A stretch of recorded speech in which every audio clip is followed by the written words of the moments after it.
ये 3 cubes whose edges measure 3 centimeter, 4 centimeter and 5 centimeter respectively to form a single cube. Also find the surface area of new cube.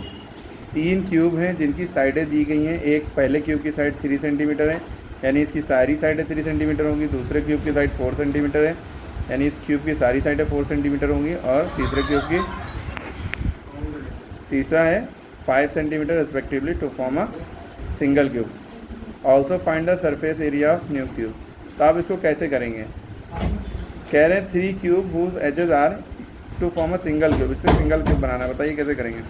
ठीक, तो तीनों cube पहले की side 3 है, दूसरे की 4 है, तीसरे की 5 है। इसको जोड़ के सिंगल क्यूब बनाने का क्या मतलब है कि तीनों का वॉल्यूम निकालो और उसको ऐड कर दो, बड़े क्यूब का वॉल्यूम आ जाएगा। और also find the surface area of cube. नए क्यूब का जो बड़ा क्यूब बने उसका सरफेस एरिया निकालो। ठीक, तो तीनों का वॉल्यूम निकालिए। पहले वाले का वॉल्यूम आप निकालिए, क्या निकलेगा? निकालिए सब लोग। वॉल्यूम ऑफ क्यूब का फॉर्मूला क्या होता है, जल्दी बताइए। साइड इंटू साइड, यह साइड का क्यूब। तो इसकी साइड 3 है, यानी कि 3 का क्यूब। 3 का क्यूब का मतलब 3 इंटू 3 इंटू 3, 3 3 दा 9, 9 3 दा 27 सेंटीमीटर क्यूब। इसी तरह दूसरा क्यूब क्या है, तो इसका वॉल्यूम का फॉर्मूला है कि साइड का क्यूब, इसकी वैल्यू कितनी है 4 का क्यूब, यानी कि 4 इंटू 4 इंटू 4, 4 4 दा 16, 16 4 दा 64 सेंटीमीटर क्यूब।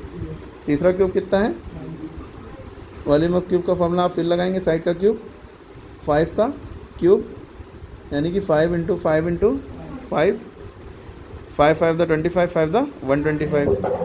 अब तीनों को जोड़ दिए तो वॉल्यूम ऑफ बिगर क्यूब कह लिए या सिंगल क्यूब कह लिए। अब बिगर क्यूब पूरा साफ साफ लिख लिया, तो इन सब का वॉल्यूम जोड़ दिए 27, 64, 125। क्या आएगा? 5 4 9 7 16 का 6, 2 1 3 6 3 9, 2 11 का 1 216 सेंटीमीटर क्यूब। ये वॉल्यूम आ गया बड़े क्यूब का, यानी कि तीनों को जोड़ने के बाद जो क्यूब बनेगा बड़ा वाला, उसका वॉल्यूम क्या होगा? 216 सेंटीमीटर। ठीक है, तो ये पूछा गया था। साथ में हमसे क्या पूछा गया है कि find the surface area of new cube. अब ये नया क्यूब बना, नया क्यूब जिसका वॉल्यूम देखिए 216 आ रहा है। आप इसको बड़ा सा बना लिए, चाहे सबसे बड़ा क्यूब बनाइएगा। ठीक है, इसका वॉल्यूम कितना रहा? 216। अब कह रहे हैं इसका सरफेस एरिया निकालिए। तो सरफेस एरिया ऑफ क्यूब का फॉर्मूला क्या होता है? सरफेस एरिया ऑफ क्यूब, इसका फॉर्मूला होता है 6 इंटू साइड स्क्वायर, है ना, 6 इंटू साइड स्क्वायर। अब आप 6 तो लगा रहे हैं, लेकिन साइड की वैल्यू तो पता नहीं है, यहाँ तो वॉल्यूम निकला है। साइड तो छोटे वॉल्यूम उसकी पता थी, तो अब आपको बड़े वाले क्यूब की साइड निकालनी पड़ेगी, है ना। तो बड़े वाले क्यूब की साइड कैसे निकलेगी? तो आपको फॉर्मूला पता है भाई, वॉल्यूम ऑफ क्यूब का फॉर्मूला आपको पता है क्या होता है? साइड का क्यूब। लेकिन अब यहाँ वॉल्यूम दिया है, क्या निकालना है? साइड, क्योंकि इस फॉर्मूले में साइड की ज़रूरत पड़ रही है ना। तो यहाँ से साइड कैसे निकलेगी? तो इस क्यूब है, क्यूब इधर जाएगा तो क्या बन जाएगा? क्यूब रूट बन जाएगा। क्या बन जाएगा? क्यूब रूट बन जाएगा। वॉल्यूम ऑफ क्यूब का हम क्यूब रूट निकाल दें तो साइड की वैल्यू बदल जाएगी। ये क्यूब इधर गया तो क्या बन गया? वो क्यूब रूट। अब वॉल्यूम ऑफ क्यूब कितना आया था? वॉल्यूम ऑफ क्यूब की वैल्यू कितनी आई? 216। अब 216 का क्यूब क्या निकलेगा बताइए? क्यूब रूट क्या निकलेगा?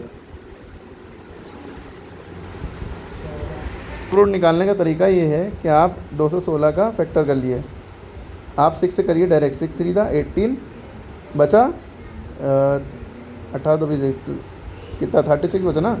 6 6 था 36, फिर 6 6 था 36, फिर 6 1 था 6। देखिए 3 बार 6 है। हालांकि आप 2 2 2 से करते, 3 3 से करते, आप पहुँचते वहीं पे जहाँ पे हम बता रहे हैं। तो ये क्यूब कितना आया? 6 इंटू 6 इंटू 6। अगर ये स्क्वायर रूट होता, यहाँ पे कुछ ना लगा होता, तो हम 2 का पेयर बनाते हैं, क्योंकि ये क्यूब रूट है। 3 का पेयर निकलेगा, 3 का 1 निकलेगा। देखिए तो साइड की वैल्यू कितनी आ गई? 6 सेंटीमीटर। तो हम volume of cube, surface area of cube हमला था 6 इंटू साइड स्क्वायर। साइड की वैल्यू आ गई 6, तो साइड की जगह क्या रख देंगे? 6 स्क्वायर। 6 इंटू 6 का स्क्वायर हो गया 36। अब फिर 6 को 36 से मल्टीप्लाई करेंगे, 36 6 दा 216। तो इसका सरफेस एरिया ऑफ क्यूब भी, सरफेस एरिया है ना, तो स्क्वायर लगेगा बस यहाँ पे। दोनों का आंसर सेम है, वॉल्यूम और सरफेस एरिया। क्लियर हुई बात? तो अच्छा क्वेश्चन ना, 2-3 बार वीडियो देखिएगा तो ज़्यादा समझ में आएगा।